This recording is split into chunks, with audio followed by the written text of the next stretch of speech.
Hey guys, welcome back. Thanks for tuning in. Today's topic is going to be something that I've always wanted to talk about for a very long time. I've got like a bunch of things that I'm going to share with you guys. Tip numero uno is to wash your hair. As simple as that.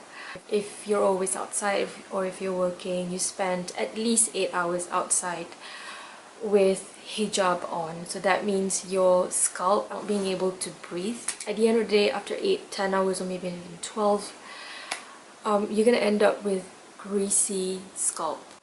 That's gonna cause a lot of ugly things to your hair, obviously breakage, hair loss. Now the scalp has to be cleansed every single day. It has to be washed with at least water to eliminate as many grease, sebum as possible. Based on my experience, if I don't wash my hair at the end of a day, even if it's not that greasy, the next day it's gonna be so greasy, like crazy. Sometimes I would develop dandruff, obviously, because you know you have your inner and scarf on your head all the time. Just wash it with water, like literally just water, but every other day wash it with shampoo. Do not shampoo your hair every single day because shampoo dries out everything because of the foam that it creates. On the day, like for me, on the day that I get extra sweaty, you know, when I work out, I would use a certain kind of shampoo, which is a shampoo bar.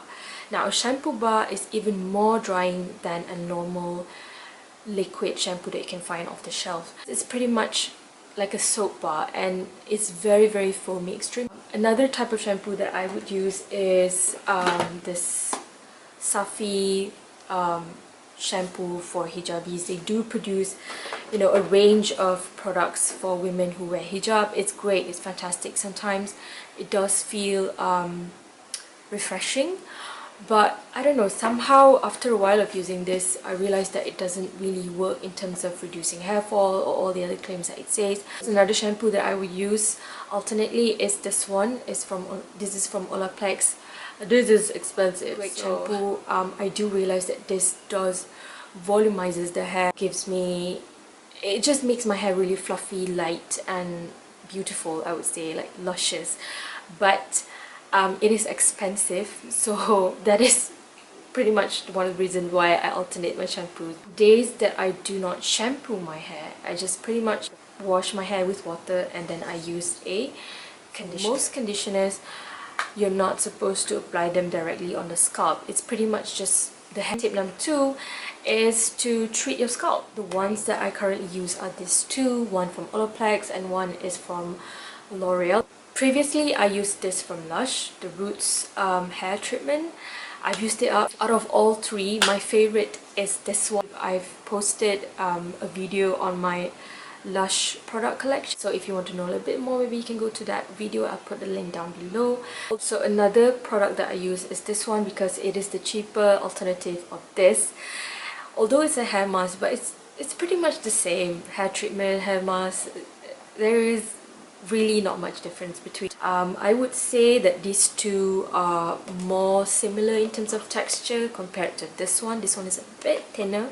It's a bit on the affordable side. It's just refreshing, you know, it's just a simple hair mask. I think it's great, you know, to have, you know, a simple one that you can just like alternate with something that's a bit stronger than this one. This is also expensive. Anything from Olaplex is gonna be expensive, but this one is even more expensive, the shampoo, because for this size you have to pay 140 ringgit. For the shampoo this size it's 70. So yes, like I said, this is a bit more liquidy. It's thinner than the other two hair treatments that I have, and so you have to use a little bit more of this. I do realize that ever since I started using this together with the shampoo, I think early this year, I can see that my scalp has become somewhat healthier.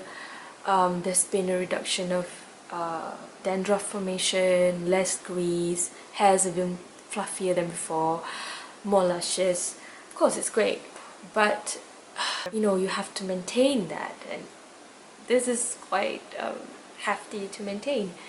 You will have to use them before you shampoo or wash your hair. Tip number 3, dry your hair. Your habit of wrapping your head with a towel needs to stop right away.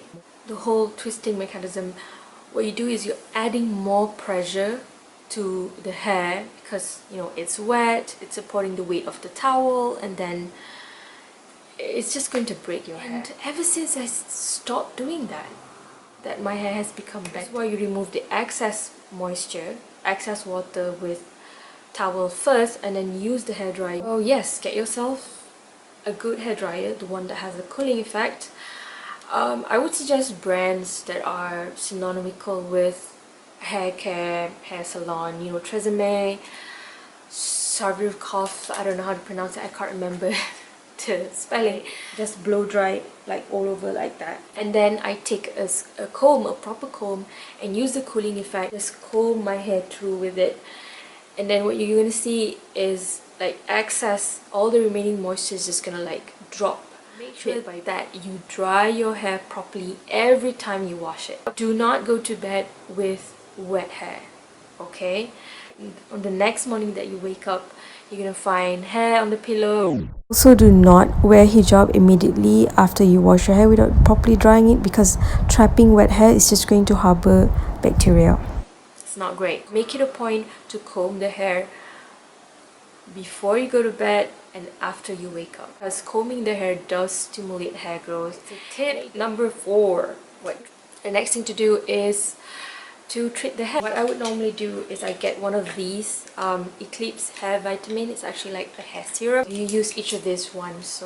But alternatively, you can use hair oil. This is just a normal hair oil from Watson, I think. Hair System by Watson. The hair oil, I wouldn't suggest you to lather this a lot on the scalp directly, because you don't want to, add more grease to the scalp.